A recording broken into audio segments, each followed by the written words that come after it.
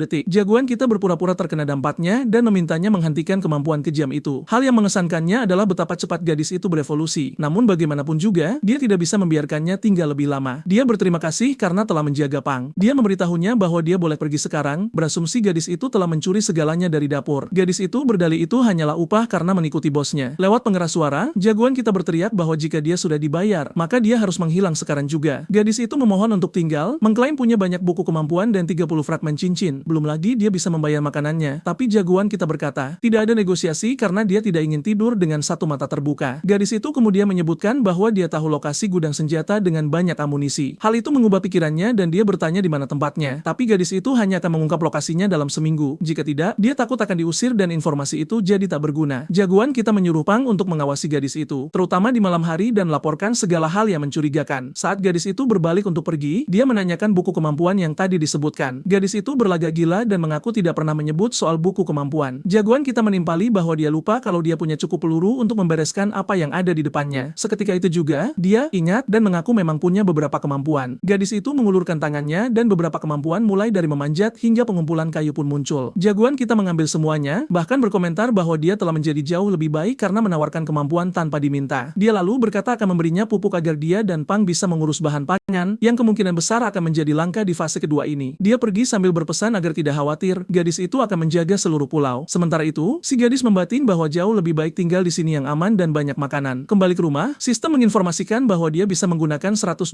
potongan kain untuk membuat pakaian pelindung level 1. Di saat itu, dia menyadari telah menerima talenta peningkatan gen yang memperkuat fisik, daya tahan, dan kecepatannya, serta talenta peningkatan energi yang menambah jumlah kekuatan yang bisa dia ekstrak dari setiap inti. Talenta pertama meningkatkan laju pemulihannya sebanyak 10 kali lipat dan segala hal terkait kecepatan sebesar 50%. Yang kedua mengurangi jumlah kerusakan yang diterimanya dan meningkatkan efisiensi segalanya sebesar 20%. Kini, dengan pertahanan ekstra dari perisai energi murni, dia tahu pertarungan jarak dekat dengan zombie bukan lagi masalah. Sementara itu, di bagian lain kota, para zombie mencoba menerobos jendela. Seperti biasa, Tin Jen Ho berada dalam kesulitan besar dengan semua orang berkata mereka takkan bertahan lama. Seorang pria yang putus asa berseru bahwa meskipun zombie tidak menerobos masuk, mereka tetap tidak akan bisa melarikan diri dan akhirnya mati kelaparan. Dia menyatakan bahwa tempat itu kini telah menjadi kuburan bagi semua orang. Jinu mencoba menenangkan mereka, mengatakan bahwa mereka telah bertahan sejauh ini dan akan terus bertahan. Namun pria dengan mata merah itu mempertanyakan pertahanan tersebut dan menerjangnya. Berkata Jinu hanya bicara begitu karena dia belum terluka. Di saat itu, semua orang terkejut melihat bahwa dia telah digigit zombie. Dia menerjang ke arah Jinu, berseru bahwa sekarang gilirannya untuk terinfeksi juga. Namun sebuah bilah pedang menghalanginya. Itu adalah Hongda yang menebas bocah itu menjadi dua hingga sisa tubuhnya ambruk ke tanah. Hongda berkata jika ada orang lain yang terluka, mereka harus maju dan dia akan membiarkan mereka beristirahat dengan tenang dalam isolasi sampai mereka menjadi zombie. Namun, jika dia menemukan ada yang menyembunyikan luka, maka jangan salahkan dia atas apa yang akan dilakukannya nanti. Seluruh kelompok merasa ngeri dan seorang anak kecil mulai berkeringat deras. Tanpa mengucapkan sepatah kata pun, dia melangkah maju dan membuat semua orang terkejut. Dia menatap mereka dengan ekspresi memelas sementara Hongda tampak bersemangat. Dia menyandarkan pedang di bahunya, sementara Jen Ho memberitahunya bahwa ini bukan cara menangani masalah. Orang-orang mulai berteriak menanyakan apa yang direncanakan Honda. Di saat yang sama, Honda mengangkat pedangnya untuk menyerang, namun Jen Ho menahan serangan itu dengan pedangnya sendiri. Honda bersikeras dan, astaga, dia menebas bocah itu seolah-olah sedang mengedit foto, lalu menoleh ke Jen Ho dan berkata bahwa dia harus berhenti bersikap terlalu baik. Tubuh bocah itu jatuh ke tanah, dan Jen Ho yang marah bertanya kepada Honda bukankah dia sudah berjanji untuk membiarkan orang tersebut berubah menjadi zombie sebelum membunuh mereka. Jinu menambahkan bahwa bocah itu adalah salah satu yang paling rajin dan orang baik hingga saat itu. Dia mulai kehilangan ketenangannya, menarik busurnya dan mengumpat bahwa Honda adalah bajingan. Namun Honda mengingatkannya bahwa dialah yang menyelamatkannya. Bertanya siapa dia berani menodongkan busur ke arahnya. Jinu begitu geram hingga wajahnya memerah, sampai Jen Ho memegang busurnya dan menyuruhnya tenang karena mereka dikelilingi zombie dan tidak boleh ada konflik internal. Dengan enggan dia menurunkan busur sementara Honda hanya tersenyum. Lalu tiba-tiba, Honda melompat ke arahnya dan berkata siapapun yang menunjukkan niat membunuhnya pantas mati. Namun Jen mengulurkan tangan dan ledakan terjadi di dada Honda. Dia jatuh tersungkur penuh luka peluru, lalu perlahan bangkit kembali meski tampak nyaris sekarat. Dia bertanya pada Jen Ho bagaimana dia tega menyerang teman masa kecilnya demi orang luar. Honda ingin tahu mengapa dia dilarang membunuh yang lemah, mereka yang akan berubah jadi zombie, atau mereka yang ingin membunuhnya. Di tengah ucapannya, dia ambruk dan berkata bahwa kelemahan ini akan membawa kematian bagi semua orang. Pria malang itu kini lebih dekat dengan kematian daripada kehidupan. Honda mengakui dia takut mati, tapi karena Jen Ho telah menyelamatkannya, maka sekarang Jen Ho boleh mengambil kembali nyawa itu dan membunuhnya. Kali ini, Jen Ho hanya menatapnya, lalu berbalik ke teman-temannya dan menyuruh mereka mengobati Honda sebelum mati. Tim membawa pria malang yang babak belur itu pergi, dan Jen Ho memperingatkan agar tidak membocorkan apapun yang terjadi. Dia lalu bertanya kepada Jinu berapa lama makanan akan bertahan, dia menjawab 2 hari. Jen Ho menimpali bahwa besok sebagian besar zombie akan menghilang dan dia akan pergi sendirian mencari sumber daya. Jika dia tidak kembali saat malam tiba, mereka boleh membubarkan kelompok. 4 hari berlalu, tanaman jagoan kita tumbuh subur dan gadis kecil itu sibuk memanen bersama Pang. Hasil panen hari itu saja sudah cukup bagi mereka untuk bertahan hidup selama seminggu. Jagoan kita mengingatkannya agar tidak hanya berpikir soal makan, tapi menanam lebih banyak agar mereka punya stok di masa depan. Gadis itu berkomentar bahwa masalah dengan Kemudian, kentang daging itu adalah kandungan airnya terlalu banyak sehingga cepat busuk. Dia menyarankan penggunaan racun zombie untuk mengeringkannya. Li Fang segera bertanya apakah dia mencoba mengubahnya dan si anjing menjadi zombie. Dia meminta maaf dan berkata jika jagoan kita tidak suka idenya, dia tidak akan mencobanya. Sistem memberi petunjuk bahwa tanaman itu akan menjadi beracun namun penampilan dan rasanya tidak akan berubah. Jadi dia menyuruhnya mencoba dan melihat apa yang terjadi. Setelah menggunakan racun zombie, asap jahat tipis muncul di sekitar tanaman. Gadis itu berkata sepertinya tidak ada yang berubah. Namun jagoan kita menunjukkan bahwa ini adalah efek yang sempurna, senjata yang mudah untuk mencelakai orang tanpa mereka sadari. Saat dia memanen tanaman tersebut, bahkan sistem tidak mencatat adanya tanda-tanda racun dalam nama itemnya. Dia menyadari harus berhati-hati agar tidak memakannya sendiri. Kemudian dia mulai mengumpulkan kayu, menyerap sedikit energi dari inti, dan membuat beberapa busur serta anak panah. Dia menyuruh gadis itu mendaftarkan busur di pasar untuk ditukar bensin, makanan, kristal, dan air. Gadis itu menunjukkan bahwa busur tersebut hanya dilengkapi 3 anak panah, tapi jagoan kita berkata itulah rahasia penjualannya. Begitu mereka punya busurnya, akan mudah untuk menjual lebih banyak anak panah. Dia tersenyum sambil berkata bahwa jagoan kita sangat kejam dalam hal perdagangan. Saat itu, dia menerima tawaran perdagangan dari Xiao Su dan gadis lainnya. Begitu dia menerimanya, dia mendapat banyak item yang terasa aneh baginya, sehingga dia memutuskan untuk meneleponnya. Saat dia membuka panggilan, Xiao Su tanpa putus asa dan menyuruhnya untuk tidak menghubunginya karena dia sudah menyerah. Li Fang bersikeras menyuruhnya menceritakan apa yang terjadi. Tepat saat itu, sesosok makhluk menghancurkan rumahnya sementara dia bersembunyi di bawah meja. Dia menoleh ke arah kamera dan berkata bahwa dia akan segera mati, namun berterima kasih karena telah membantunya bertahan sejauh ini, berharap barang yang dikirimnya akan berguna. Sang protagonis terus bersikeras dan berteriak bahwa dia bisa menyelamatkannya, namun panggilan terputus. Gadis itu merasa ngeri pada makhluk seukuran jendela itu, mengatakan tempat tersebut sepertinya adalah gudang senjata yang pernah dia kunjungi sebelumnya. Li Fang memegang bahunya, mengguncangnya, dan menuntut untuk tahu di mana tempatnya. Dia akhirnya menunjukkan peta lokasinya namun memperingatkan bahwa dia hanya pernah berjalan di sekeliling perimeter dan tidak tahu apa yang ada di tengahnya. Li Fang segera menyatakan bahwa mereka akan pergi ke tempat itu. Truk melaju kencang melintasi kota dan gadis kecil itu berkomentar bahwa jumlah zombie telah berkurang. Sementara itu, jagoan kita fokus untuk menyelamatkan Xiao Su. Saat itulah mereka melihat seseorang berhadapan langsung dengan gerombolan makhluk dan si gadis menyebutkan bahwa seseorang sedang bertarung melawan monster dewasa. Pada saat itu, Jen Ho melemparkan 3 belati yang mengenai makhluk itu dengan telak hingga terhuyung mundur. Dia mengambil kembali belatinya dan menyayat leher monster itu lalu berlari pergi. Jagoan kita memperhatikan dan menganalisis situasi. Dia menyadari Jen Ho memiliki fisik yang sangat kuat namun belum naik level. Bertarung melawan makhluk seperti itu tanpa level, dia pasti lebih gila darinya. Jen Ho melemparkan belati lain untuk menghabisi makhluk lainnya. Jen Ho berdiri terpaku, menyadari bahwa truk itu bisa menangani segala hal dengan jauh lebih cepat. Sementara itu, jagoan kita terus memacu kendaraan melewati kota tanpa berhenti sedetik pun, melibas semua zombie. Hal baiknya adalah dia mengumpulkan banyak inti kristal, dan si gadis sangat senang karena dia mendapatkan setengah bagiannya. Kini dia berhadapan langsung dengan zombie raksasa. Gadis itu memperingatkannya untuk berhati-hati karena mereka tidak bisa memprediksi apa yang akan terjadi. Namun jagoan kita tidak berhenti. Dia menerjang lurus menembus monster itu. Gadis itu merasa lega saat melihat rencananya berhasil, dan dia menenangkannya dengan berkata bahwa ini adalah truk yang diperkuat. Pada saat itu, seekor zombie raksasa jatuh ke kaca depan, membuatnya mengumpat dan melemparkan makhluk itu keluar. Seekor zombie lain mulai merayap ke atap, jadi dia menyuruh si gadis memegang kemudi sementara dia menanganinya. Membuka pintu, dia memanjat keluar dan menyuruh Pang menjaga punggungnya serta menyerang makhluk apapun yang lengah. Dia melompat ke atap dan jelas terlihat bahwa talenta kecepatannya disertai dengan keseimbangan yang luar biasa. Dia berada di atas kabin sementara para zombie mengikuti. Dia mengaktifkan perisai barunya. Perisai itu akan bertahan selama 15 menit. Makhluk-makhluk itu mendekat dari kedua sisi. Namun sekarang dia merasa percaya diri dan berkata mereka telah memilih target yang salah. Satu zombie datang dari belakang, namun dia menghindar dengan mudah, menebasnya, dan mendapatkan 36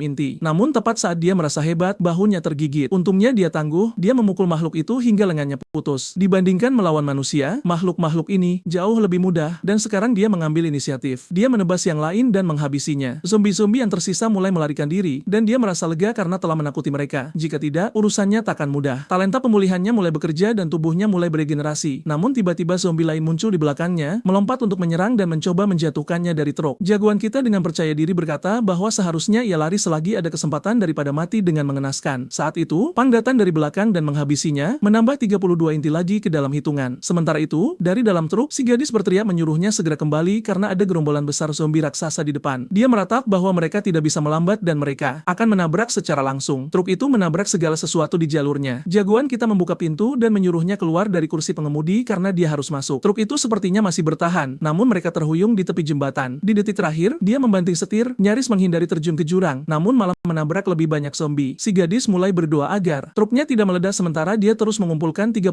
kristal dari setiap tabrakan. Namun kemudian sistem memperingatkan bahwa truk itu akan meledak dalam 4 detik. Dia terus melibas makhluk-makhluk itu dengan asap yang mengepul dari mesin. Si gadis memohon padanya untuk melambat karena dia sudah tidak bisa melihat apa-apa lagi. Namun jagoan kita hanya berkata pada Xiao Su bahwa mereka hampir sampai. Dia lalu melihat dinding makhluk di depan dan gadis itu mengonfirmasi bahwa itulah tempatnya. Dia menyuruhnya melompat pada hitungan ketiga dan mereka berdua melompat keluar saat truk terus melaju ke depan dan meledak, menghancurkan segala sesuatu di jalurnya. Gadis itu hendak mengeluh, tapi dia menyuruhnya diam dan terus berlari. Mereka harus pergi dari sana sebelum lebih banyak zombie datang. Segera setelah dia melangkah, sebuah jendela muncul dan sistem memberinya peringatan bahwa di dalam terdapat kadal raksasa dengan kemampuan setara dengan pembangkit peringkat 2. Sayangnya, monster itu sudah berada tepat di hadapannya. Kadal itu menerjang untuk menggigit dan jagoan kita mendorong temannya ke samping, setidaknya berhasil menyelamatkannya. Pang mencoba membantu namun terinjak, membuat si gadis khawatir mereka semua akan mati di sana. Makhluk itu tampak seperti telah melahap jagoan kita sampai. Tembakan bazooka mengenai telat bagian atas mulutnya. Dia jatuh terguling keluar dengan perisai yang masih aktif. Gadis itu bersorak, mengatakan dia tahu dia tidak akan mati semudah itu. Dia berbalik dan menyerang kadal itu lagi. Namun sistem memberitahu bahwa dia harus menghabisinya dengan cepat karena regenerasinya sangat tinggi. Dia mencabut pedangnya dan mengaktifkan perisai. Ini adalah satu-satunya kesempatan. Dia menerjang ke arah makhluk itu, namun saat sudah dekat, monster itu mencambuknya dengan lidah, membuatnya memuntahkan darah, tulang dadanya patah. Sistem menginformasikan bahwa mata makhluk itu adalah titik terlemahnya dan titik vitalnya ada di tulang belakang. Gadis itu menggunakan asap zombie untuk merusak penglihatan kadal tersebut yang mulai menggerogoti matanya. Li Fang melihat kesempatan untuk melompat ke punggungnya sambil berteriak menyuruhnya mati. Serangannya mengenai tulang belakang dengan telat menyebabkan kadal itu menggeliat kesakitan, namun kini jagoan kita terjebak berpegangan pada makhluk itu seperti orang bodoh. Dia mulai menikamnya berulang kali dengan pedang, memerintahkannya untuk mati. Makhluk itu merontak kesakitan selama beberapa saat sebelum akhirnya tumbang tak bernyawa. Jagoan kita mulai tertawa, lega karena mereka berhasil menjatuhkannya. Gadis itu berlari menghampiri, menanyakan keadaannya. Dia berkata dia baik-baik saja, namun prioritas sekarang adalah menemukan Xiao Su. Namun, si gadis malah ingin berfoto untuk pamer di media sosial kiamat. Setelah memarahinya, gadis itu berkata akan mulai mencari. Jagoan kita mengumpulkan bangkai makhluk itu, mendapatkan beberapa item energi. Di adegan berikutnya, dia berteriak memanggil Xiao Su sambil menyebutkan nama aslinya, Jiang Chen. Ternyata si bajingan itu telah berbohong saat mengatakan namanya adalah Li Fang. Dia mulai takut jika dia mungkin sudah mati. Gadis itu menyuruhnya memeriksa sudut tertentu, dan saat mereka memindahkan puing-puing, mereka menemukan Xiao Su dalam kondisi babak belur. Dia sudah terinfeksi cukup lama, namun si gadis berhasil menggunakan talentanya untuk menghilangkan sebagian racun. Jian Chen menyuruhnya terus mengobati sementara dia berjaga untuk memastikan tidak ada yang mendekat. Sistem memperingatkannya bahwa ruangan di sebelah penuh dengan senjata dan amunisi. Dengan antusias dia pergi memeriksanya dan, astaga, dia mendapatkan japot, sebuah tank utuh, banyak amunisi, beberapa AK-47, dan peluru bazooka. Namun tepat saat itu, mereka mendengar suara aneh. Semua orang bertanya-tanya apa itu. Jian Chen menyuruh si gadis tetap di tempat sementara dia pergi menyelidiki. Berjalan menyusuri koridor, dia melihat peti emas dan heran mengapa sistem tidak menyebutkannya. Anehnya, ada sebuah sumur di belakangnya. Pada saat itu, sesuatu keluar dari sumur dan Jian Chen segera merasakan bahaya mendekat. Dia berharap benda itu segera muncul agar dia bisa meledakkannya dengan bazooka. Namun kemudian dia menyadari bahwa sejenis makhluk baru sedang muncul dari sumur tersebut. Dia menoleh ke arah si gadis dan menyuruhnya membuka pintu serta menyalakan kendaraan. Gadis itu memperingatkan bahwa gadis satunya belum pulih, namun tepat saat itu sesosok monster raksasa muncul di depan mereka. Lebih buruk lagi, tembakan bazooka bahkan tidak melukainya. Sistem memberitahunya bahwa itu adalah Tanker Giant dengan kekuatan, kecepatan, dan serangan sonik. Monster itu menghentak tanah, dan Jian Chen bertanya-tanya apakah makhluk ini masih bisa disebut zombie. Dia menggunakan serangan cepat untuk mengalihkannya selama sedetik dan mencoba mendaratkan pukulan ke lehernya. Namun, tidak hanya pedangnya yang tak berpengaruh, monster itu malah berbalik dan menembakkan laser. Jagoan kita terhempas ke tanah, namun untungnya berhasil melompat ke dalam tank sambil menyambar si anjing. Mereka melarikan diri dengan cepat sementara monster itu meraung, menghantamkan tinjunya ke tanah hingga segalanya bergetar. Setidaknya di dalam tank mereka aman. Gadis itu terus mengemudi, namun zombie raksasa itu mengawasi mereka, menghancurkan tanah untuk mempersulit jalan. Sayangnya, mereka jatuh ke dalam lubang. Jian Chen heran mengapa sistem tidak memperingatkan mereka, mengira mereka mungkin benar-benar mati kali ini, atau mungkin sistem memang ingin mereka jatuh. Tank itu mendarat dengan utuh, namun apa yang mereka temukan jauh lebih buruk. Mereka jatuh ke dalam sebuah sarang yang dipenuhi telur. Gadis itu segera bertanya apakah mereka harus membuang semua bensin sambil menangis, mengingat bensin itu ditukar dengan begitu banyak anak panah dan semua yang mereka miliki. Namun jagoan kita bersikeras bahwa mereka harus membakar segalanya atau seluruh kota akan hancur. Kemudian masalah sebenarnya datang. Seekor zombie raksasa melompat turun dari langit-langit dan menuju lurus ke arah mereka. Jian Chen menyadari bahwa mereka tidak akan punya cukup waktu dan berkata mereka harus lari. Si gadis memegang kemudi sambil mengomel bahwa dia tidak pernah mau pergi bersamanya lagi karena setiap saat nyawanya terancam. Zombie itu menghantam tanah, dan Jian Chen mulai menyiramkan bensin kemana-mana. Saat si gadis mulai memutar tank, dia menyiramkan bensin ke wajah monster itu dan mengeluarkan bazooka sambil mengucap selamat tinggal. Sebuah tembakan menyulut segalanya menjadi api, namun zombie itu terus mengejar mereka. Akhirnya, dia berteriak agar si gadis menambah kecepatan dan mereka berhasil menjauh. Sistem memberi selamat karena telah membakar 11% sarang dan menghadiahi mereka peti peringkat 2. Jagoan kita terkejut, jika mereka baru membakar 11%, itu artinya sarang tersebut 10 kali lebih besar. Namun kejutan belum berakhir, sesosok zombie pembuat racun muncul, mampu meluncurkan serangan yang sangat korosif yang langsung menyerang cangkang logam tank, dan bahkan lapis baja yang diperkuat pun tidak dapat menahannya. Ada 3 lagi di depan, Jian Chen menyuruhnya jangan berhenti atau mereka akan mati di sana. Dia mengambil alih kemudi, berkata bahwa kendaraan itu tidak akan bertahan lama dan mereka harus keluar dari tempat gila ini. Beberapa saat kemudian, mereka telah melarikan diri dari pangkalan itu. Mereka berdua saling berpelukan sambil menangis lega, bersumpah tidak akan pernah mau kembali ke sana. Namun mereka tidak punya banyak waktu untuk beristirahat karena pasukan zombie sudah mendekat, dipimpin oleh para raksasa. Mereka harus menghapus air mata dan terus melarikan diri. Lebih buruk lagi, mereka harus mengubah arah agar tidak memancing semua zombie ke kota. Beberapa makhluk mulai menggedor atap, jadi sekali lagi, Jian Chen menyuruhnya mengemudi sementara dia menangani mereka. Dia membunuh zombie lain di samping mereka. Namun di kursi belakang, Xiao Su mulai menjerit kesakitan. Gadis itu menjelaskan bahwa racunnya belum sepenuhnya dibersihkan dan sekarang dia terinfeksi kembali. Jian Chen menyuruhnya terus mengobati sementara dia mencoba menangani sisanya. Dia mulai mengemudi dengan kakinya sambil bergelantungan di mobil, memberi berondongan AK, ledakan dan tembakan bazooka ada di mana-mana dan dia mengumpulkan banyak inti kristal. Dia sudah mencapai 756 inti, butuh 1200 untuk berevolusi. Setelah tembakan bazooka lain dan lebih banyak tebasan, segalanya terbakar. Dia terus mengumpulkan kristal hingga mencapai 1302, namun makhluk berham itu sama sekali tidak terpengaruh.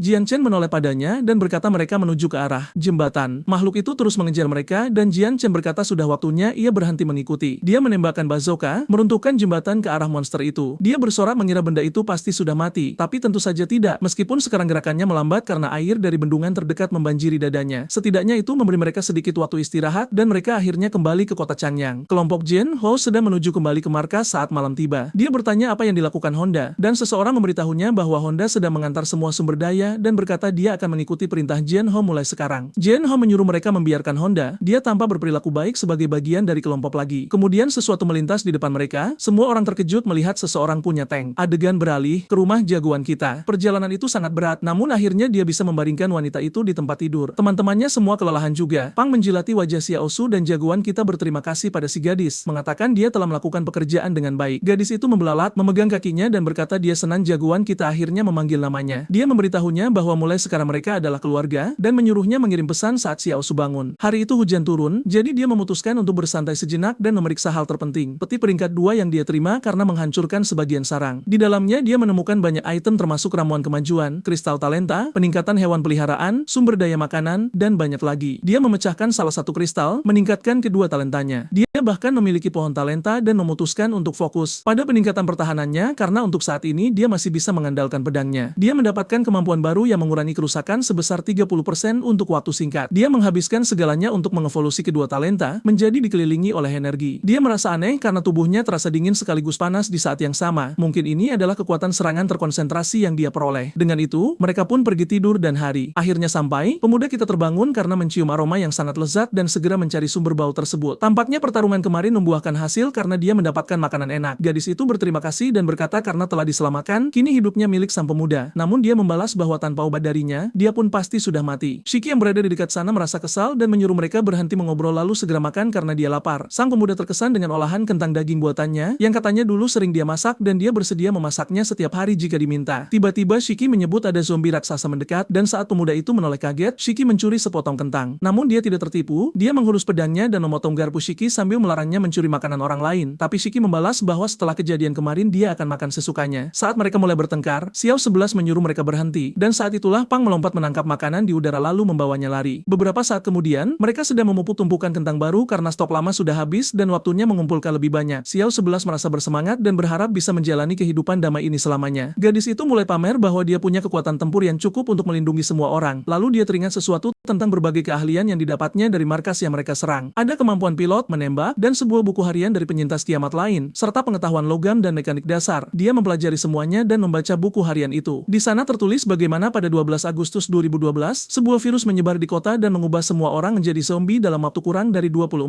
jam. Jalanan menjadi sunyi senyap tanpa tanda kehidupan. Namun pada 12 September, mimpi buruk manusia berubah menjadi tanaman dan serangga mutan yang bisa hidup kembali setelah dibunuh dan muncul dari bawah tanah. Pada 12 Oktober, orang-orang di bunker mulai bunuh diri karena lelah hidup di bawah tanah. Hingga pada bulan Desember, serangga menyerang markas mereka. Mereka tidak punya waktu untuk masuk ke dalam mecha, dan para tetua bertanya-tanya apakah ada robot bersenjata di sana. Adegan beralih ke Xiao 11 yang mengemudikan tank melewati kota dengan percaya diri karena sang pemuda kini bisa memperbaikinya. Dia merasa tenang saat berburu zombie, sementara Pang yang telah berevolusi kini bisa menghabisi zombie-zombie kecil dengan sangat mudah. Mereka tahu harus terus menjadi lebih kuat, jadi pemindaian tetap dilakukan. Dengan gaya pahlawan super, Jian Chen melompat ke pertempuran layaknya film Marvel, menghantam tanah dan menghancurkan sekitarnya. Bahkan Cailo dari lantai 3 menembakkan bazooka. Makhluk-makhluk level rendah ini sekarang hanyalah sumber poin pengalaman gratis saat mereka terus membersihkan seluruh kota. Mei dan Jian Chen meluncurkan ledakan laser yang menyapu bersih segalanya. Namun itu sangat menyakitkan tangannya sehingga dia sadar harus menyimpannya untuk saat yang tepat. Dia terus menyerap segala sesuatu di sekitarnya dan mengumpulkan lebih dari 700 kristal. Akhirnya dia cukup kuat untuk naik ke level berikutnya menjadi awak kenedran 2, dan untuk mencapai rang 3 dia butuh 6000 energi, sementara kemampuan api dan esnya pun ikut berevolusi. Dia mendapatkan 4 poin talenta dan segera menghabiskannya. Dia melompat dan dalam sekejap muncul di samping Xiao 11 yang terkesan dan mengira dia bisa menteleportasi diri. Pemuda kita bertanya berapa poin lagi yang Xiao 11 butuhkan untuk naik level, dan dia menjawab belum naik level sama sekali. Namun meminta sang pemuda jangan khawatir karena mereka masih bisa bertahan dengan baik. Meski begitu, Jian Chen bersikeras mereka harus lebih kuat sebelum bencana melanda kota. Dia mengaktifkan matanya untuk memindai lebih banyak zombie. Cailo lalu mengumumkan bahwa dia telah mencapai level yang sangat kuat dan tidak akan menjadi beban lagi. Jian Chen memujinya dan berkata ini saatnya menyapu bersih seluruh kota. Di sebuah ruangan terdekat yang penuh dengan cerepar, tiba-tiba dindingnya meledak dengan keras. Monster-monster itu terkejut saat kembang api meledak di bawah mereka, yang tentu saja ulah Jian Chen. Para cerepar mulai melarikan diri, namun Cho Hea memberi perintah untuk menembakkan semua peluru agar tidak ada yang lolos. Di seluruh kota, orang-orang mulai berbisik bahwa ada seseorang yang tertawa gila sambil membantai semua zombie, dan banyaknya ledakan membuat orang-orang takut untuk keluar. Beberapa orang menganggap ini hal baik, sementara yang lain tahu sumber daya akan semakin langka. Seseorang berkata jangan pergi ke area komersial karena itu milik kubu Gim, tapi yang lain membalas bahwa kubu itu lebih seperti perkemahan pengemis karena semua anggotanya kelaparan. Sambil menyeringai, Avatar Hong dan mengatakan bahwa siapapun yang penasaran dipersilakan mengunjungi mereka. Kemudian Jian He muncul meminta maaf atas perilaku temannya, menjelaskan bahwa mereka tidak berniat memonopoli sumber daya kota. Kembali ke Gim, Hong dan marah-marah seperti biasanya, bertanya mengapa mereka hanya berdiam diri padahal bisa mengumpulkan sumber daya karena sebagian besar zombie telah mati. Namun Jian He membalas bahwa pengurangan jumlah zombie ini hanya sementara. Tak lama lagi lebih banyak zombie akan muncul di kota, jadi tidak layak mempertaruhkan semua orang. Namun Hong berargumen bahwa risiko terbesar adalah kehabisan sumber daya dan mati kelaparan. Jian He bertanya lagi mengapa dia tidak mengikuti perintah kelompok, tapi Hong hanya mengangkat tangan dan berkata bahwa besok dia akan menduduki area komersial untuk mengumpulkan sumber daya sebanyak mungkin. Hal ini menyebabkan perpecahan dalam kelompok Jian He, dan disadari bahwa tanpa zombie, masalah terbesarnya adalah menghadapi sesama manusia. Kembali ke rumah mereka yang nyaman, perjamuan disajikan dengan hidangan lezat di atas meja. Xiao 11 terkesan dengan banyaknya masakan berbeda yang bisa dibuat Xiao He hanya dari kentang, dan sekali lagi Shiki ingin memonopoli semua makanan itu. Pemuda kita terlalu malas untuk berdebat. Shiki menjelaskan bahwa dia sudah kelaparan sejak di dunia lain tempat dia tinggal, di mana hanya ada akar pohon untuk dimakan. Pemuda itu terkejut dan bertanya apakah dia semiskin itu sebelum kiamat datang. Namun Shiki mengalihkan pembicaraan dan menyebutkan bahwa dia dan Xiao 11 berhasil menjual banyak busur dan anak panah. Shiki tidak ingin mengungkapkan kepada Jian Chen bahwa dia sebenarnya lahir di dunia ini, lalu Jian Chen mengumumkan bahwa besok mereka akan kembali ke bunker, yang membuat Xiao 11 gugup. Dia menjelaskan bahwa zombie di kota tidak lagi cukup baginya untuk naik level, apalagi sebelum tanaman dan serangga mutan muncul, mereka perlu mempersenjatai diri dengan mecha. Kemudian Jian Chen memberi Pang makanan yang seharusnya merupakan item evolusi meski bentuknya aneh. Dia menyuruh Pang percaya padanya dan memakannya tanpa pikir panjang. Pang menelannya dan asap hitam mulai mengepul. Jian Chen mencatat efeknya sangat cepat. Secara mengejutkan, asap itu bahkan merusak sebagian lengan Xiao 11. Jian Chen menyuruh Xiao 11 menyembuhkan dirinya sambil menyadari bahwa makanan aneh ini memang sangat efektif. Dari dalam asap, sesuatu mulai muncul dan sang pemuda terus mengawasinya. Sebuah cakar raksasa menghantam tanah membuat kedua gadis itu terkejut. Pang telah berevolusi dengan aura gelap terpancar dari matanya, dan sistem menunjukkan bahwa dia kini adalah rang 1 adolescen. Dia sekarang bisa memanggil 2 anak serigala untuk membantunya bertempur. Dengan penuh percaya diri, Jian Chen menyatakan sudah waktunya berburu dan meninggalkan Pang untuk menjaga markas. Dia memberitahu Pang bahwa pulau ini sekarang miliknya dan harus mematuhi semua perkataan Cailo. Lalu Jian Chen berkata sudah waktunya menuju bunker. Sementara itu di area komersial, Hongdae tidak hanya membantai zombie tapi juga penyintas lain. Dia merasa bersemangat karena ini cara yang lebih mudah untuk mengumpulkan sumber daya. Para korban memanggilnya pembohong karena Jian Jian He telah berjanji bahwa siapapun yang datang akan mendapat bantuan. Hongde menjawab dengan sinis bahwa mereka jangan menyalahkannya karena ini adalah perintah dari pemimpin mereka, Jian He. Salah satu penyintas memperingatkan bahwa ini akan membuat mereka menjadi musuh publik dan akan diburu semua orang. Namun Hongde membalas jika mereka menyerahkan cincin, dia tidak akan membunuh siapapun. Para penyintas ragu dan bertanya apakah itu benar. Hongde menyeringai menyuruh mereka percaya padanya, tapi memperingatkan agar tidak membocorkan bahwa dia hanya mengikuti perintah Jian He. Para penyintas menyerahkan cincin mereka dan lari ketakutan. Hongde yang semakin gila menyatakan bahwa dia akhirnya akan membuat nama Jian He seburuk yang dia inginkan. Saat itu, dua orang dari atap membidik dengan senapan runduk yang anehnya melayang di udara. Mereka memberitahu Hongde bahwa gelombang ketiga telah tiba dan ini saatnya memberi dia pelajaran. Mereka menembak ke arah bangunan dan mengenai Hongde tepat sasaran hingga dia terpental. Para penyintas berlari ke arah Jian He melaporkan bahwa kapten mereka telah ditangkap. Jian He menyuruh mereka tenang dan menjelaskan apa yang terjadi. Orang itu berbohong mengatakan mereka mengikuti instruksinya mencari sumber daya di area komersial namun bertemu orang-orang asing yang aneh. Jian Yu bertanya di mana anggota kelompok lainnya dan bagaimana dia bisa lolos. Pemuda itu menyerahkan daftar sumber daya yang diminta para bandit sebagai tebusan, memperingatkan jika tidak dibayar, seluruh markas akan diserang. Jian Yu segera menyadari bahwa permintaan itu mencakup setengah dari semua yang mereka miliki di markas. Jian He menyuruh semua orang tenang, beralasan bandit-bandit itu tidak akan berani menyerang markas di tengah kota yang penuh pemain kuat. Namun dia mengaku khawatir jika mereka menyerahkan pasokan pun, mereka tetap akan dibunuh. Jian Yu bertanya apakah dia benar-benar rela memberikan setengah harta mereka, dan Jian He yang bimbang merasa harus membantu temannya itu. Adegan beralih ke sebuah gua di mana Xiao 11 sedang berjalan. Dia melewati area kawanan makhluk sambil mencari di mana letak mecha. Tiba-tiba salah satu makhluk beracun muncul di depannya. Dengan gugup dia bertanya pada monster itu apakah dia tahu di mana robot bersenjata berada. Makhluk itu hanya menatapnya sejenak lalu menggelengkan kepala tanda tidak tahu. Untuk menguji apakah makhluk itu akan patuh, dia menyuruhnya pergi dan monster itu langsung lari. Dia lanjut bertanya apakah melihat bongkahan logam besar yang ditakuti para zombie, dan zombie itu mengangguk lalu menunjuk ke arah bawah. Adegan berganti ke Jian Chen yang sedang beradu jotos dengan zombie raksasa berhelm. Dia menggunakan semua kemampuan pertahanannya untuk mengulur waktu agar Xiao 11 bisa menemukan mecha. Namun dia harus cepat karena Jian Chen tidak bisa menahan makhluk itu lebih lama lagi. Xiao 11 akhirnya menemukan jalan ke bawah di mana tersembunyi jauh di kedalaman. Dia menemukan 4 buah mecha. Namun setelah diperiksa, itu lebih seperti rongsokan mecha. Semuanya rusak dan tidak ada yang berfungsi. Hanya satu yang tampak agak utuh meski kondisinya tetap buruk. Dia memanggil Jian Chen memberitahu tentang mecha yang rusak dan 5 raksasa yang berpatroli di area tersebut. Jian Chen melihat satu yang lumayan utuh dan berkata dia bisa memperbaikinya. Jadi dia segera menuju ke sana. Xiao 11 menganggap itu terlalu berisiko, tapi dia menjawab bahwa terkadang kau harus mengambil risiko untuk mendapat hadiah. Para raksasa terlihat tenang saat Xiao 11 bersembunyi, tapi tiba-tiba ledakan mulai terjadi di bawah. Para zombie bergegas turun dengan gila melemparkan diri ke dalam api untuk melihat apa yang terjadi. Jian Chen memanfaatkan kekacauan itu untuk mencapainya dan menyuruhnya menggunakan asap sebagai pelindung. Dia mencoba memperbaiki satu mecha. Dia punya bahannya tapi masalahnya butuh waktu 30 menit untuk memperbaikinya. Pemuda kita memberikan 100 granat lagi dan menyuruhnya terus melemparkannya selagi dia mendekat. Xiao 11 merasa ketakutan dan tidak ingin mati, tapi Jian Chen menenangkannya dengan berkata bahwa dia mempercayai bakat gadis itu. Sementara itu beberapa zombie kembali. Dia meraih bazooka dan berkata akan mengulur waktu jadi Jian Chen harus menyelamatkannya nanti. Jian Chen menyadari biaya perbaikan semakin mahal sementara Xiao 11 berteriak memaki para zombie sambil melemparkan granat ke sana kemari. Di tengah asap, makhluk-makhluk itu kesulitan menemukannya karena dia terus membombardir mereka dengan granat dan bazooka. Waktu berlalu dan sayangnya dia telah menghabiskan semua amunisi. Dia kelelahan tapi tahu ini momen kritis dan perlu mengulur sedikit waktu lagi. Setelah beberapa saat, para zombie sudah babak belur namun Xiao 11 tidak punya cara lagi untuk membantu. Dengan berani dia menyatakan akan terus mengulur waktu meski harus berubah menjadi zombie sekalipun. Namun saat itulah sesuatu muncul dari balik asap. Itu adalah Jian Chen yang mengendarai mecha meski tampilannya masih agak rongsokan. Masalahnya banyak zombie menghalangi jalan. Untungnya mecha itu sangat cepat dan dia dengan mudah menghindar. Dia memberitahu Xiao 11 bahwa untuk saat ini mecha itu hanya bisa terbang karena masih butuh banyak bahan. Lalu menyuruhnya melompat masuk untuk mengemudikannya. Xiao 11 melompat ke dalam mecha dan langsung menuju ke arah monster. Menyuruh Jian Chen jangan khawatir karena dia akan membawa mecha itu ke tempat aman. Jian Chen terus menghindari serangan sambil menyadari betapa cepatnya para zombie itu, dan saat ini dia bahkan memiliki kekuatan listrik seperti senatan statis. Saat Xiao 11 tancap gas keluar dari lubang, Jian Chen merayakannya. Dia mengejek para monster bodoh itu karena melihat ke arah yang salah, lalu menghajar wajah mereka sambil menegaskan bahwa dialah targetnya. Sementara itu, Jian Yu membuat keributan dengan melemparkan batu ke rumah-rumah penduduk berharap ada yang membantu. Saat itulah dia bertemu Pang di tepi sungai, dan sebelum dia paham apa yang terjadi, monster itu menerjangnya. Beruntung dia menghindar tepat waktu, tapi dia heran mengapa ada monster yang menjaga area ini. Sedetik kemudian Pang sudah berada di belakangnya dan dia tidak tahu cara melarikan diri. Dia berpikir untuk lari ke arah Jian Chen, namun Pang sudah mendekat. Adegan beralih ke Hong Hongda yang terikat dan dikelilingi 10 pria dari kota lain. Seorang pria Tira mengumumkan bahwa waktu untuk menyerahkan sumber daya sudah habis, jadi ini saatnya menghabisi Hongda. Mereka menyiramnya dengan bensin dan Hongda berpikir bahwa pada akhirnya dia hanya dimanfaatkan oleh kelompok Jianhe. Pria berkacamata hitam meminta maaf karena ini akan menyakitkan, tapi tiba-tiba semua orang mendengar langkah kaki mendekat. Itu adalah Jianhe yang berjalan masuk sendirian dengan gaya keren. Si pria pirang bertanya di mana para penjaga, dan Jianhe menjawab tidak ada yang menyahut. Dengan tenang Jianhe melepas cincinnya yang berisi sumber daya yang mereka mau dan meminta mereka melepaskan orang-orangnya. Namun mereka semua mengerahkan senjata ke arah Jianhe, mengatakan tidak ada negosiasi dengan orang yang datang tiba-tiba. Jianhe sudah menduga ini akan terjadi, dan pemimpin pirang itu berkata mereka tidak hanya akan mengambil sumber daya tapi juga nyawa mereka. Jianhe bertanya apakah dia benar-benar ingin meledakkan seluruh tempat ini. Si pirang mengejek bagaimana dia bisa melakukannya sendirian. Lalu Jianhe membuka kemejanya memperlihatkan beberapa bahan peledak di dadanya. Pria pirang itu pun menyerah dan menyuruh anak buahnya melepaskan Hongda. Dia sangat marah saat mundur dan memerintahkan anak buahnya mengikuti Jianhe untuk meledakkannya di jalan. Namun segera setelah Jianhe keluar, dia langsung lari sekuat tenaga. Hongda yang terluka kesulitan mengejar dan memohon agar dia melambat karena lukanya terbuka lagi. Saat itulah Jianhe mengungkapkan bahwa semua bom di tubuhnya adalah palsu. Sementara dia bertanya-tanya mengapa Jian Yu belum berhasil memancing monster itu. Karena rencana awal gagal, saatnya rencana B, tiba-tiba seorang pria melompat di depan mereka. Dia punya senjata tapi tidak punya otak karena lebih pintar menembak dari jauh. Hongda mulai memaki Jianhe, mengatakan jika dia membawa semua orang mereka tidak akan mati. Sementara Jianhe berargumen dia tidak bisa mempertaruhkan nyawa kawan-kawannya. Saat mereka bertengkar, si pria botak berteriak menyuruh mereka berhenti dan meletakkan bom di tanah. Tepat saat itu, seekor serigala muncul di belakang mereka. Pria itu menoleh kaget dan bertanya-tanya monster apa itu, mengira ini bagian dari rencana Jianhe. Tentu saja itu adalah Pang yang sudah berevolusi. Si pria gila mulai tertawa menyebut rencana ini konyol,